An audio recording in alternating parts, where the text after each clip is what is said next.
Welcome to today's live level of conversation. It's so great to have you with me. If you're joining me live or catching me on the replay, I'm happy that you're here either way. Happy Wednesday to you for those of you joining me in real time.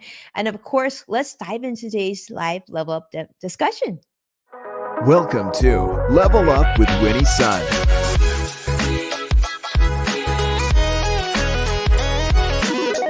Market update. Speed round. Award-winning financial pro. And now, get ready. I present to you Level Up with Winnie Sun.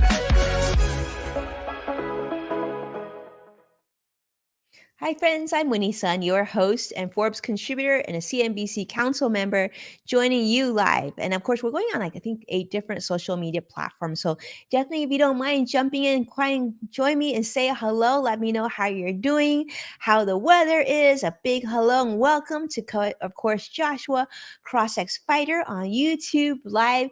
I'm joining you from California. Let me just tell you, the weather's crazy here, but I guess it's different, which keeps keeping us entertained. Of course, keeping you informed is what we do on the show. And so we're always talking about the latest business, I guess, even a little bit of weather today, but keeping you on top of all things relevant business news. And of course, you're part of today's conversation.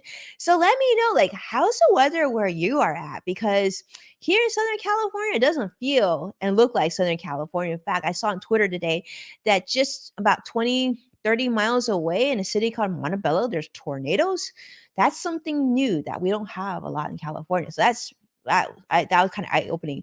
But do you know that we're going to be sharing comments through our different community moments? So don't be shy. Let me know your thoughts on some of the things that we shared today. And if you have any questions, I'm going to try and share those on the show as well. Now we're going to start and talk about how the market closed. Now, wish we had good news, but unfortunately it's not. You probably weren't completely surprised here. But the Dow closed down 531 points. NASDAQ down 190 points, and the S&P 500 also down 66 points. So triple down day. Stocks definitely slipped quite a bit because a lot of concerns from investors and traders about the Federal Reserve's monetary policy and what this meant, what the central bank was going to do for us in the coming months. Now, as you may have heard today, the Fed raised interest rates as I projected by 25 basis points. Now, what's a basis points? It basically means 25 basis points means 1/4 of 1%. Right? This was sort of widely expected. Many people were thinking just a few weeks ago that it'd be 0.5% increase, but it's actually 1/4%. But they were saying that probably going to be 1/4%, mainly because of some of the concerns we've been having in banking. The bank collapses, Silicon Valley Bank, Signature Bank collapse. You've been doing UBS is sort of saving of Credit Suisse in offshore and in different parts of the world. Now we're seeing a lot of concerns about the safety and health of the global banking sector. Now the Federal Reserve is also battling sort of conflicting goals of whether to bring inflation down more quickly or to stabilize the uncertainty of the financial sector. They're really having to do both, and that's sort of why we think that today the interest rate hike was a little bit lower than projected just a few weeks ago. They're trying to sort of keep investors and consumers here just feeling that everything's going to be okay, that you can keep your money in the bank and it'll be okay for you. But do know that we're also paying attention to inflation. So we also want to get the price of your eggs and your groceries and things like that down to a more reasonable level as well. So sort of that Goldilocks effect, not too hot, not too cold. So that's what's going on across the board. And Joshua was telling me the weather in Florida is pretty warm today. Well, that's good because not warm here in Southern California. But thank you so much for sharing that with us on the show as well. Now, I want to move over, of course, and talk about why this Fed hike is of importance. Now, we talked about a 1/4%, right? Now, this is the ninth hike since March of 2022. As you know, the Federal Reserve uses Fed rate hikes as a way to help mitigate the high cost of goods, like the increases of the cost of goods, your groceries, real estate, clothing, like payroll, all those things like, to kind of mitigate inflation. So the Federal Open Market Committee has expressed now more considerations and more caution, of course, about the recent banking crisis or the collapse of many of these big notable banks that they've been talking about recently. And I say big because although they're not huge banks like the Bank of Americas or the Chase banks, but still, Silicon Valley Bank was over $200 billion in assets. So they're definitely not small banks as well. So these concerns are across the board. Um, many consumers still are worried about whether their money is going to be safe at banks. And so the FOMC is trying to sort of get that place where they get things to be costing less for us, but they still want us to be comfortable knowing that our money will be safe at the bank. Now, on other matters, this is a story that I want to share with you today that I thought was really interesting. Now, many of you know Bill Gates, head honcho of Microsoft for many years. And then he started, giving a lot of his wealth away. He really had a lot to say about, he has a lot to say about climate change. He has a lot to say about the pandemic and whatnot. But now Bill Gates also has a lot to say about AI, artificial intelligence. Now, this is an area I think you would agree that he probably knows quite a bit about given his background at Microsoft. And it's important to hear.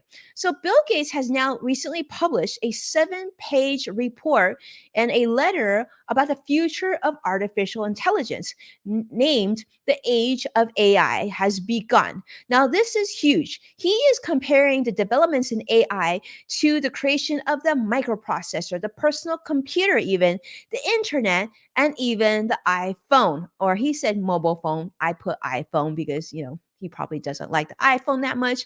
I even heard that he doesn't even allow his daughter to have an iPhone, but that's a whole nother topic.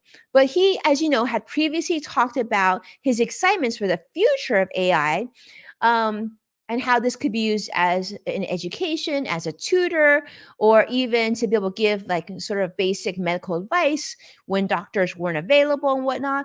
But now in this letter, Bill Gates is saying that he acknowledges that there are concerns about artificial intelligence, including the risk of obviously misuse by those of us humans, and the possibility of super intelligent or strong AI that could establish their own goals, in fact.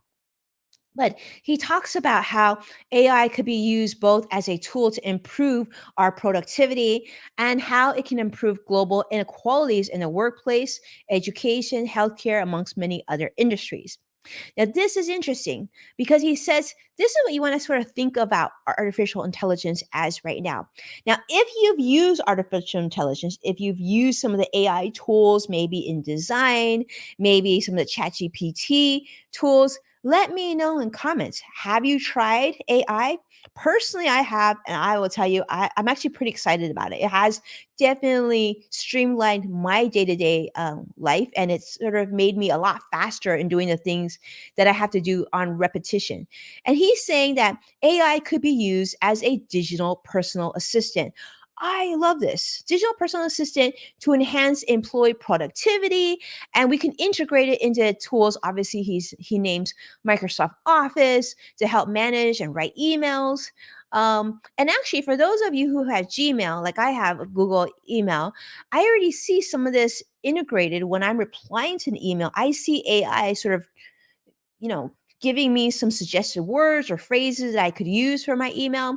So Bill Gates is saying this is the way you want to think of AI as personal agents, resources for employees to communicate with, and bring in a lot of knowledge and data for our company, our industries to use very quickly. Now, he concludes that, that this type of computing power is just going to be less expensive, talking about GPT and the ability to express ideas that will be more like maybe you and I in the sort of white collar space. Maybe you're not in white collar space, but saying that now the difference between technology and what we do, well, that difference is going to become less large, right? There's going to be more similarity. Now, one area I found was really interesting that Bill Gates talks about is the use of AI in healthcare. Now, for those of you who've ever had to take care of a loved one or maybe yourself had to have medical care, this is an area that could really use some good technology to make the experience a lot better. Now, Bill Gates is talking about using AI as a digital helper for some of the grunt work for healthcare workers, right? Maybe chart work, maybe, checking vitals and stuff like that. Now, this could actually help free up some of the works, including filing insurance claims, completing paperwork, and even drafting doctors' visit notes, which would be very cool. And he's also saying that in sort of like some poor nations or poor countries where maybe people don't get to see a doctor or a physician more readily, AI could enable that healthcare workers be able to see more people, make this healthcare system much more productive so that people actually can get treatment and time with an actual medical professional. And saying that this could really change things because you collecting up data and information, making reports, typing of these reports, sharing the data, if a pandemic occurs and something's happening in one country versus remotely in a whole different country, the information can be shared so much more quickly. So this is really interesting. That's the part that I love to hear. He also talks about education, and he's predicting that AI could completely transform education in the next 5 to 10 years. So let me ask you, have you thought about that? If you've tried AI, does that excite you for education? Because for me, as a parent of three children, I can see how this can be a great tutoring service, right? It can also help kids maybe who are stuck. Maybe they just can't even think about how to start that essay, to just give them something as a trigger.